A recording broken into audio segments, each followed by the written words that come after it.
Good evening, everybody. My name is Benoit Schrijnemakers, but I usually tend to go by Ben since that's a lot easier to pronounce and remember. Before I get started, I want to say thank you to everybody for making this possible and for inviting us to speak here. I can't wait to get started, actually. So before I do get started, I want to give you guys a heads up. Tonight, I'm not going to be showing any code. I'm not going to be talking about code. So if that's a cue for you guys to run out of the room and get more free pizza, then that's fine. I won't hold it against you. Go for it. All right, everybody's staying. Cool. Since we now have this very good bond of trust, I want to let you in on one of my biggest fears, which sort of is a blank canvas. And that's why today I don't want to be talking about the technical side of things. I don't want to be talking about the creative side of things. What I want to talk about is something that comes before all of that and is really sort of the basis of any good project, and that's research. Now, I know it's not the most sexy kind of topic that's been on the floor tonight, but I'm going to try to sort of really talk from my own experience and make it as personal as I can. Right? When it comes to doing research, I think there's three kinds that I like to do. I can divide it into three categories, which are, first of all, project research. Then there's the concept research and the contact research.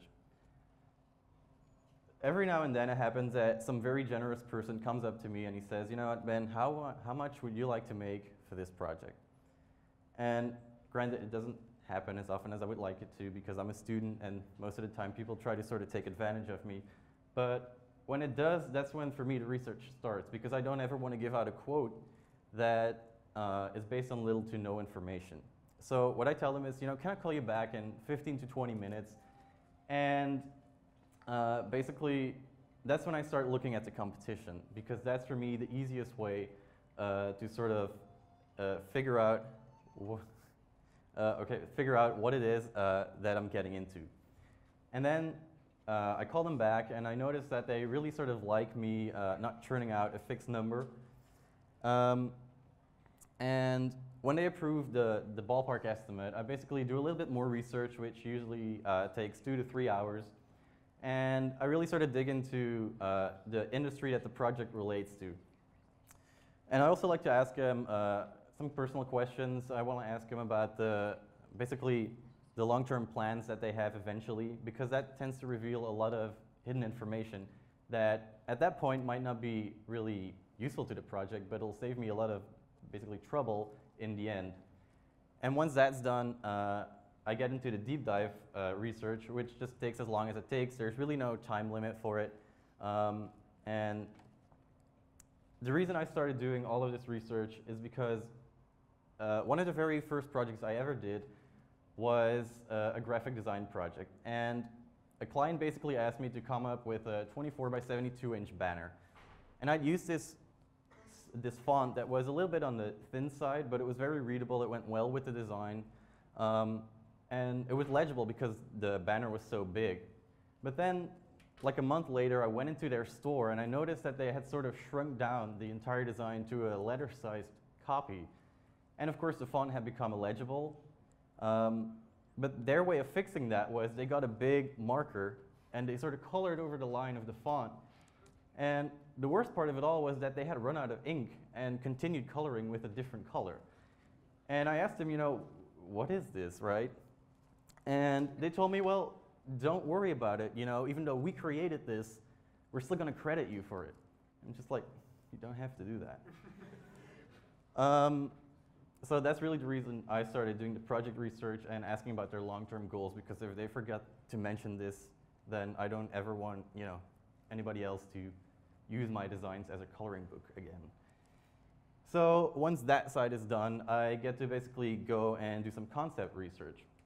I noticed that a lot of people sort of have a different way of explaining the term concept, but to me it's just a solution to a problem that's been presented to me. It has nothing to do with basically the creative side or the execution of it just yet.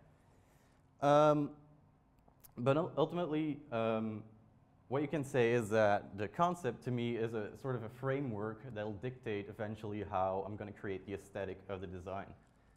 But even though they're two separate things, you got the concept and the execution, ultimately they do have to become one. And that really does sort of play to your advantage because, you know, I think we've all had it that our concept might not be as strong as we would like it to be, and we'll have to settle on something a little less.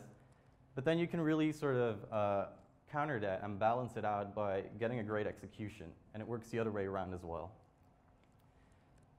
And then apart from doing project research and concept research, I really like to dig in the person that's going to be paying me. For example, what happens at our school is we'll get a project and we'll sort of have to show our teachers and get their opinions, and there's like 10 different opinions there. They all have valid critiques, they all have valid points of feedback, but ultimately, you know, when push comes to shove, you have to find out who's going to be the people that are going to sit down and give you your grade. So that's why I like to find out who's in charge. Another reason I also sort of like to dig into my client is because I want to know if they have a background maybe in what it is that we do, because it makes for such an interesting working relationship. If they don't know what it is that we do and they're open to it, I always try to sort of educate them, and that way, you know, you can have an intellectual conversation. And the reason I started doing that was basically because of my dad. My dad is a very sweet guy. I love him for everything he's done for me, but he is the world's worst client. Basically what happened was I came home on a Friday night after a 3-hour train ride, and he told me he needed a newsletter for his store. And I said, okay, that's fine, we'll talk about it tomorrow morning. We'll discuss, you know, the contents, whatever needs to go in and how you want to handle it. And he gave me this funny look, and he was like, well, I don't necessarily want to talk about it tomorrow, I sort of need it by tomorrow. And I'm just like, you know, he didn't even want to use a service like MailChimp or anything. He wanted me to code it from scratch and come up with a whole system to get it to work for him. And of course, he's my dad, so I did it, and it worked through the night. But then I told him, don't ever do this to me again, you know. Give me a week in advance and I can work on it in my own time. And he's like, sure, it won't happen again. But obviously, you know, next Friday, I came home again after a 3-hour train ride, and he's like, well, I need a booklet, a 20-page booklet or something, by tomorrow morning. And that's when I realized, man, the only reason he's asking me to do this is because he doesn't understand what it is that we do or how long it actually takes. So I told him, okay, I'll make your booklet on the one condition that you sit next to me from start to finish. And so he sat next to me for 6 hours. I didn't let him get up, even though he tried to escape like 3 times. But when we were done with the project, I think he finally realized how much time gets into it, and he never asked me for anything so last minute again. Now, obviously, you know, you can't in real life get your client to sit next to you for 6 hours. That'd be weird. But the point I'm trying to make is if you dig into your client and you try to figure out if they have some kind of knowledge about what it is that you do, it'll make for a better working relationship if you try to educate them a little bit. And then ultimately, once you've collected all the information, it's very important to connect the dots. You got to create anchor points from all the research that you've done in order to sort of start your project. If you don't place all the research that you have done in sort of a context, then they'll just be words on paper with little to no meaning, and you can't start your project. And that's basically it for me. I hope that you sort of enjoyed this foray into something other than programming. If you liked anything I've said, feel free to follow me on Twitter. You can find me as @BrilliantBen. If you didn't like it, feel free to follow me on Twitter, because I only have 15 followers and I need more. So that's all. Thanks.